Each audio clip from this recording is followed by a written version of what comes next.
હવે વાત કરીશું ભરૂચની, જ્યાં શહેરમાં દિવાલ ધસી પડતા 2 લોકોના મોત થયા। શોપિંગ મોલની સાઇટની દિવાલ મકાન પર પડી। દિવાલ ધસી પડતા એક જ પરિવારના 4 સભ્ય દટાયા, જેમાં પિતા પુત્રનું મોત થયું અને 2 મહિલાનો આબાદ બચાવ થયો છે। ફાયર વિભાગે મૃતદેહ અને ઇજાગ્રસ્તોને બહાર કાઢ્યા।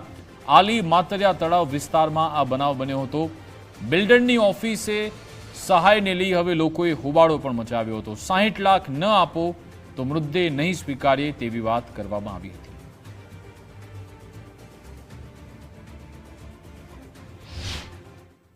દિવાલ પાવાથી મરી ગયા છે। સાંજે મેં જીસીબીની મદદ માંગી પણ કોઈ આપી નહીં। જો જીસીબી આપ્યું હોત તો એક બચી જતે। તો રાતે અમે 10 વાગે કાઢીને સિવિલમાં લઈ ગયા। સિવિલમાં બધા દોડ્યા, બધા જોયું કે ભાઈ આ ગયા છે। હવે મેં પીએમ કરાવ્યું, આ કરાવ્યું, તો મને કહે કે 2 લાખ રૂપિયા આપો। અહીંથી બોડી હટાવું નહીં, મને જઈશું 60 લાખ રૂપિયા નહીં આપે જઈશું અહીંથી બોડી હટાવું નહીં। ભરૂચના મહાત્મા ગાંધી રોડ ઉપર આવેલી એક બીટીએમ મિલ હતી અને એની અંદર હાલ વર્લ્ડ ટ્રેડ નામની એક મોટો મોલ બનાવવામાં આવી રહ્યો છે। ખાસ કરીને વાત કરીએ તો કામગીરી ચાલુ હતી અને આજે સવારથી જ વરસાદ વરસ્યો હતો। વરસાદની વાત કરવામાં આવે તો જે જગ્યાએ કામ થતું હતું, તમે જોઈ રહ્યા છો આ જે દિવાલ છે તે આજે ધસી પડી છે અને મોટા પ્રમાણમાં જે ઘર હતું તેની સામગ્રી ભસ્મીભૂત થઈ ગઈ છે। એટલે એવું કહી શકાય કે મોટા પ્રમાણમાં નુકસાન થયું તેવું પ્રથમ દ્રષ્ટિએ દેખાય છે।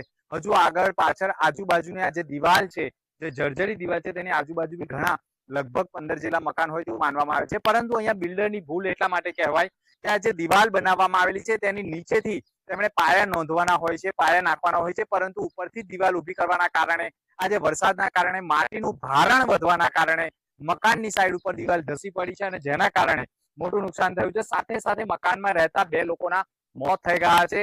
હાલ સહાયને લઈને પણ ક્યાંક ને ક્યાંક વિવાદ ઉભો થયો છે। બિલ્ડરે સહાય આપવાની પણ બાહેધરી આપી છે, પરંતુ આવી ગંભીર પ્રકારની લાપરવાહીના કારણે 2 લોકોએ જીવ ગુમાવ્યા છે। એવું કહેવાય છે કે સીધો માનવ વધનો ગુનો બનતો હોય છે, પરંતુ ક્યાંક ને ક્યાંક ગરીબ પરિવારને સહાય કરવાની વાતને લઈને પણ સવાલો ઉભા થયા છે। હાલ ઘણા આદિવાસી સંગઠનો મેદાનમાં ઉતર્યા છે અને ક્યાંક ને ક્યાંક બંને મૃતદેહના પોસ્ટમોર્ટમ બાદ જો તેમની યોગ્ય સહાય નહીં આપવામાં આવે તો આવનાર સમયમાં આંદોલન થાય તેવા એંધાણો વર્તાઈ રહ્યા છે। પરંતુ આજે એક મકાન ઉપર મોટી દિવાલ ધસી પડી છે અને અંદર મોડી રાત્રિ એટલે કે વહેલી સવારે ઊંઘતા પરિવાર ઉપર આ દિવાલ પડતા 4 પૈકીના 2 લોકોના ઘટના સ્થળે જ મોત થઈ ગયા છે। ત્યારે હજુ પણ આ દિવાલની જે સંપૂર્ણ પ્રોટેક્શન છે તે જર્જરિત છે અને જો તેની નજીકમાં મકાન રહે તો અન્ય લોકોના જીવનું પણ જોખમ ઊભું થાય તેવા અહેવાલો પણ મળી રહ્યા છે। મનોજ ખંભાતા સાથે દિનેશ મકવાણા, ગુજરાત ફર્સ્ટ, ભરૂચ।